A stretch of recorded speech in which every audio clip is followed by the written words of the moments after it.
Good morning, friends. I'm Laura, and welcome to my channel. Today, we're going to be doing some Bible journaling as part of my Soulful Sunday series. And Soulful Sundays are all about feeding our soul and just digging into some Bible verses, Bible journaling, devotionals, a really fun overlap of faith and soul work and creativity. So that's what I'm working on today, just a Bible journaling entry. And then I've also got a separate journal entry too, because I'll be honest, a lot of times if I'm doing devotional work, I want to really dig into the message. I want to write how it applies to me, my takeaways, basically a lot more than what there is space for in my journaling Bible. So I'll often create a notebook entry to go along with my Bible journaling pages. So you could see I had a couple of embellishments kind of chosen at the start that I wanted to work with today. And I'm going to create a base on my Bible journaling page just by using some watercolor paints. And this was an autumn themed layout. Lots of warm colors with the yellows and tans and pinks.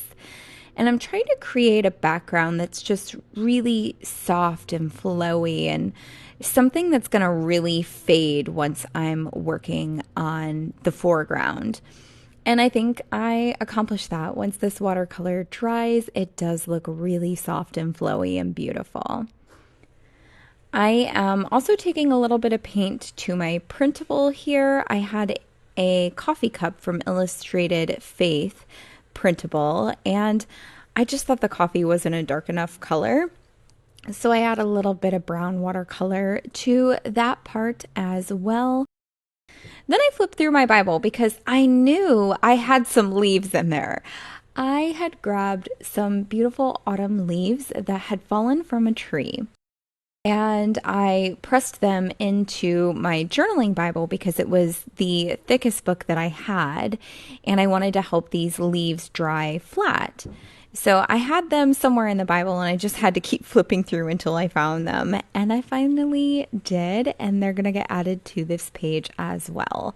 And I think it's so beautiful and uncomplicated, really. I love that natural element. Like, you could just go out into your backyard and get some leaves or press some flowers in a book, and that could be your embellishing. So I really love that natural element in my journaling Bible and might be tempted to try that out some more, maybe in some other seasons, and see what other nature elements I could use. I glue down the leaves.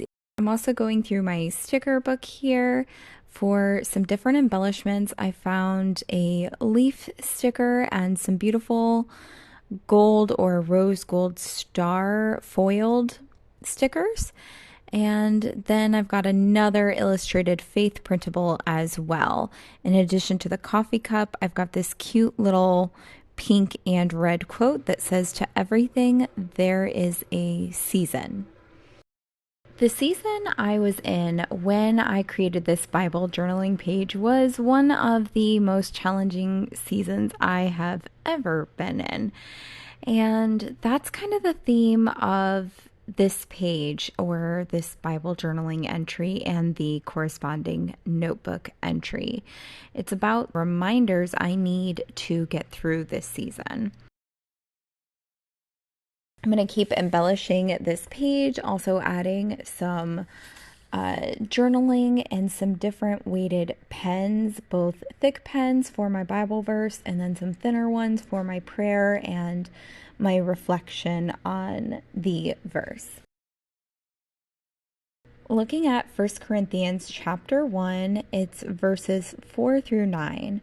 It says, "I give thanks to my God always for you because of the grace of God that was given to you in Jesus Christ, that in every way you were enriched in him in all speech and all knowledge, even as the testimony about Christ was confirmed among you, so that you are not lacking in any gift as you wait for the revealing of our Lord Jesus Christ, who will sustain you to the end, guiltless in the day of our Lord Jesus Christ.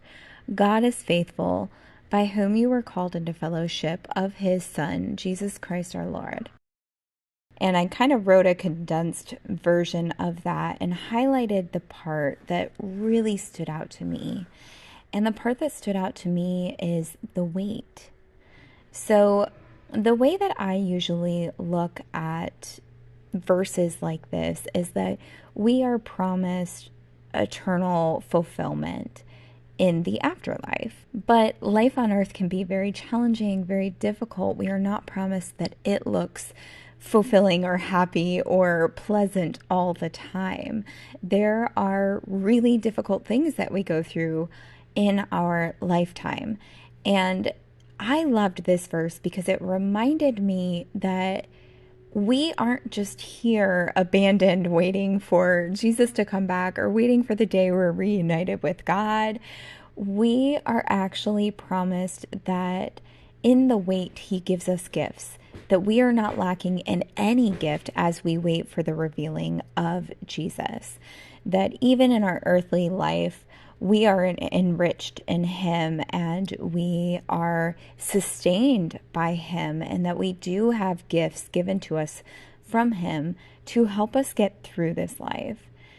I really loved that thought because the season I'm in right now, it really is a challenging waiting season. As I was doing this Bible journaling page, we were actually living in a hotel. We had come home from our honeymoon and our entire house was flooded. That was the beginning of August. We had no kitchen. We had no carpet in half of the upstairs. We had so many things that had to get repaired. So much so that we actually had to move out of our house for 4 months. And in the other months of the 7-month wait to get our house back, we didn't have a functioning kitchen. We didn't have functioning floors. Like it was very, very challenging. And living in a hotel was very, very challenging. While we were in the hotel, I was walking our dog and we actually had a dog attack happen. Somebody else had their dog outside, but they weren't holding on to them. And the dog took off and attacked our dog. And it was a really, really big dog, and our dog is small. And this giant dog had our dog picked up, so our dog's feet weren't even on the ground, and his neck was in the big dog's mouth. It was absolutely terrifying and traumatic for me and really, really horrible. Thankfully, our dog is okay now. But it was very, very scary. He had to go to the emergency vet and had tubes coming out of his neck for a few weeks. And it was definitely not a fun season. It was such a waiting season because we felt like we didn't have a home. We had a home, but we weren't living in it and we couldn't really go back to it or use it at all. All of our belongings had been packed up and the moving company had put them into a storage container. So we couldn't even access most of our belongings except for what we had brought to the hotel with us. And as you can see, I did bring a few craft supplies because I knew I was going to need it in this season. And I'm really glad I had the foresight to do that because I did need it. So I had also just graduated from my graduate program and had my master's degree, but I was waiting for my state licensure. So I was waiting to start my career and take my state licensing exam. So many different things going on here in this waiting season where, yeah, there was just a lot. There was a lot of chaos and it felt like there wasn't a lot of permanence and there wasn't a lot of good in that season. It was just a lot of challenges. And so I loved focusing on this verse and this idea that there are gifts in the waiting season and that he sustains us in those seasons. And we aren't just waiting for the finality and the good at the end, but that there's actually good in the wait. And so you can see the corresponding notebook entry. I really journaled that out. What does that look like for me? What gifts are in my wait? And really challenging myself to find what gifts that I had. What did God equip me with in this season to help sustain me and help me get through? And the gifts I highlighted there and journaled about was my husband. I was a newlywed in this season, and it felt incredible to be married. And we had been together for 8 years at that time already. And yeah, it was just a beautiful thing to finally be married. And there was so much contentment that came from the permanence of marriage in a season where we were uprooted from our home and everything we thought was permanent was kind of lost. And then a home was my second one. Even though we couldn't live in our home and we didn't have our home, we still had a home, and eventually we would be going back to it, even though we couldn't be in it now. So, yeah, I just journaled about that, how I'm so glad that this isn't our regular life, living out of a hotel. This is a season of our life, and we had a home that we would eventually get to go back to. And then I also wrote about my faith and Christ and how just leaning on Him, trying to get through this season, as well as our community and the gift of community and our friends and everybody who helped out in this waiting season. It was absolutely incredible, and I felt so blessed by our friends and all the help that we received. My best friend actually took our cat and our bunny and watched them, and our pets went to go live with them for 4 months while we were in the hotel. We only brought our dog with us. So just beautiful gifts like that in the waiting season reminded me, this is not a season of total despair.